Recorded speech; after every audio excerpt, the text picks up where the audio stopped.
그 기초생활보장제도의 부양 의무자 기준이라는 게 있답니다. 이제 이게 완화되고 있다는데 이거 무슨 의미인지부터 좀 설명해 주세요, 고 기자님. 일단 기초생활보장제도라고 하는 게 네. 생활이 어려운 사람이 한테 국가 또는 지방자치단체가 이제 뭔가 돈을 줘가지고 야 이제 최저 생활을 보장하는 겁니다. 네. 국가의 의무가 국민을 보호하는 거잖아요.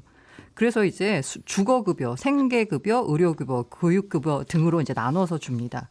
근데 이게 우리가 복지자원이 한정돼 있잖아요. 그러니까 취지가 야, 진짜 도움이 필요한 사람을 돕자라는 네. 거예요. 예. 근데 만약에 이 해당하는 이 사람은 되게 생활이 어려워요. 일단은 그런데 어려우니까 드리겠죠, 나라에서. 어려운데 예. 만약에 부모가 굉장히 부자예요. 근데 나는 어려운 거야. 부모랑 이렇게 척을 지고 나왔어. 혼자 나와 독립해 사는데 내가 생활이 어려운데 알고 봤더니 부모가 부자네? 그럼 이런 사람들까지 국가가 도와줘야 되나? 라는 거죠. 아, 그거는 논란의 여지는 있네요. 네, 척을 두니까 그 부모 내지는 또 서로 이제 연락을 안 하고 있을 텐데. 네. 그래서 아니면 이제 자녀가 있는데 어떤 이제 자녀가 있어요. 있는데 어머니랑 자녀랑 뭔가 이렇게 좀 사이가 안 좋아. 네. 그래가지고 딸이 굉장히 부자인데도 불구하고 이 어머니는 가난해. 그러면 이 어머니한테 기초생활 보장을 해줘야 되나? 그러니까 이런 논란이 있는 거예요. 일단은 가족들이 좀 수입에 여유가 있으면 가족들이 돕지 그걸 국가가 맞아요. 왜 도우라고 네, 하냐. 맞습니다. 그런 컨셉이 반영된 제도다 네. 이거죠. 그래서 일촌 직계혈족, 그러니까 부모, 자녀 혹은 이제 배우자가 예. 부양 능력이 있다고 판단되면 수급권을 제한하는 제도가 부양 의무자 제도입니다. 근데 이렇게 되고 나니까 네. 이른바 복지 사각지대가 발생하는 거예요. 이 대표적인 게 바로 이제 방배동 모자 사건인데요. 예. 지난해 12월에 서초구 방배동에서 발달장애 아들을 둔 60대 여성이 생활고로 숨진 뒤 5개월 동안 방치됐다가 발견된 사건입니다. 예. 그래서 아니 도대체 어떻게 이런 일이 벌어지냐. 서울 한복판에서 이런 일이. 그래서 알고 봤더니 이 부분이 이 모자가 힘들잖아요. 네. 그러니까 이제 기초생활수급제 대상자가 맞는데 월 28만 원의 주거급여는 받았습니다. 이름을 주거급여를 주지만 이거를 꼭 월세 내세요 하는 건 아니고 그냥 돈 주는 거죠. 이름을 그냥 그렇게 네, 붙인 네. 거죠. 다 생활비죠. 네, 주거급여든 맞습니다. 무슨 의료급여든 생계급여든. 그러면 예. 이제 이분들이 받을 수 있는 게 뭐 중학생이나 대학생 없으니까 생계급여, 의료급여가 더 받을 수 있거든요. 예. 근데 알고 봤더니 이분들이 이걸 못 받으신 거예요.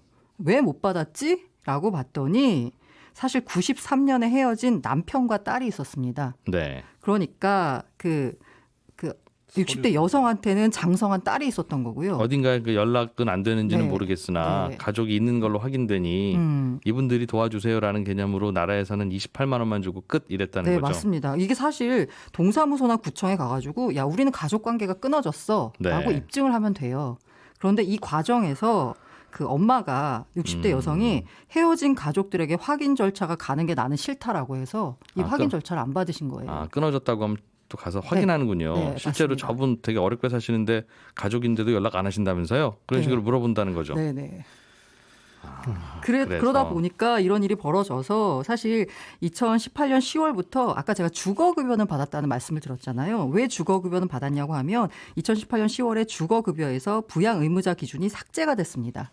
그리고 지난해에는요. 중증 장애인이 있는 경우에는 부양 의무자 기준이 역시 삭제가 됐고요. 부양 의무자 기준이 삭제됐다는 건 있어도 가족 괜찮다. 있어도 그냥 나라에서 도와드리겠습니다. 네, 맞습니다. 이 말이죠. 네네. 예. 그리고 올해 1월부터는 노인과 한부모 가구에 대해서는 부양 의무자 기준이 역시 삭제가 됐고요. 노인은 그러면 이제 어려워서 뭐 그런 분들이 이제 없는 거예요. 네, 올해부터는. 올해부터는. 네네. 그러니까 저는 그 노인분들께서 혼자 사시는데 폐지 주어서 사시는 분이 있으면 분명히 거주하는 곳도 변변치 않을 텐데 왜 저런 분들은 나라에서 안 도와주나 하면 결국은 어디 수소문해 보면 아들 딸 살아 있다는 네네. 건데 올해부터는 그런 거 없어지는 네, 거예요. 이제 아들 딸이 65세 아무리 이상. 어디 있더라도. 네. 근데 아들 딸이 아무리 있는 경우에도 예. 사실 약간 좀 하나가 있는데요. 네. 일단 내년부터는 모든 빈곤 가구의 생계급여. 예. 아까 주거급여 다 없어졌다 그랬잖아요. 이번에 생계급여에 대해서도 부양 의무자 기준이 삭제가 되는데요. 아까 제가 뭐가 있다라고 말씀드렸잖아요. 네. 만약에 부모나 자식 등 1촌 이내에 직계혈족 가구가 1억 원이 넘는 소득이 있거나 네. 9억 원이 넘는 부동산을 보유하고 있는 경우에는 부양 의무자 기준이 그대로 적용이 됩니다. 소득이 많거나 재산이 네. 많으면. 근데 아까 제가 그 방배동 모자 사건 말씀드릴 때요. 그 연락하는 거 싫어가지고 그거 안 하겠다라고 말씀드렸잖아요. 근데 요 경우에 조금 그래도 나아진 게 뭐냐면요. 부양 의무자가 고소득인지 고재산인지 여부가 이게 그 연락해가지고 이걸 확인하는 게 아니고요. 네. 그냥 자식이나 부모의 금융정보 제공 동의 없이 공적 자료를 조회해가지고 확인해 보면 되죠. 예, 그러니까 그냥 정부에서 할 수 있는 자료를 조회해가지고 만약 고소득이다라고 하면 안 주는 거지 굳이 뭘 확인하는 절차는 거치지 않아도 됩니다. 9억 원 넘는 아들이 있다 하더라도 또 아들도 먹고 살기 어려울 수도 있는데 뭐 집이 있다고 해서 그 집을 팔 수 있어요. 뭐 대출이 나오길래요. 어쨌든 네네.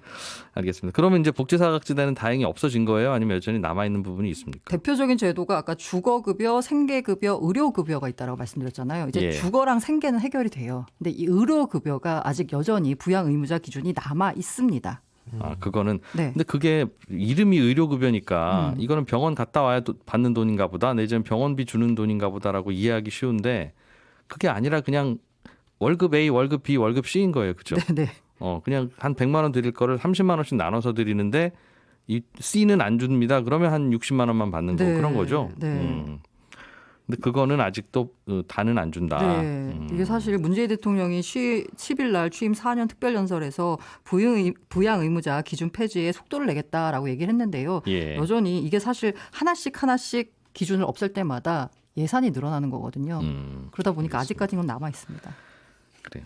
그 최저 생계를 최저 생계를 하려면 한 100만 원쯤 필요하다라고 하면 지금까지는 연락은 안 되지만 호적상 아들 딸들이 소득 활동을 하면 하나도 안 줬는데 지금은 한 30만 원 내지는 한 50만 원 정도는 네네. 준다로 네네. 바뀌었다는 거네요. 그렇죠. 결국은.